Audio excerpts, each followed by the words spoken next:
Hi, welcome to Richard Gabili YouTube channel, and for today's tutorial, I will be teaching you on how to enable and disable lock screen and personal focus on iPhone X. But first, kindly subscribe to this channel and don't forget to hit the subscribe button and the bell to notify you for the new updates. And let's start. Using your iPhone X from your home screen, first go to Settings.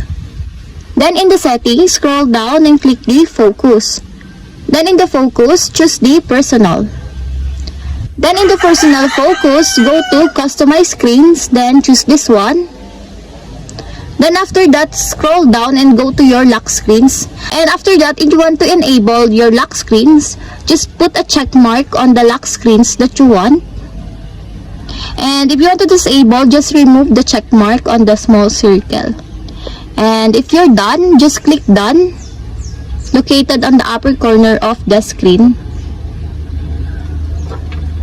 And that's it. We have successfully enabled and disabled lock screen and personal focus on iPhone X. If you have a question, kindly comment down below and don't forget to hit the subscribe button and the bell to notify you for the new updates. And thank you for watching!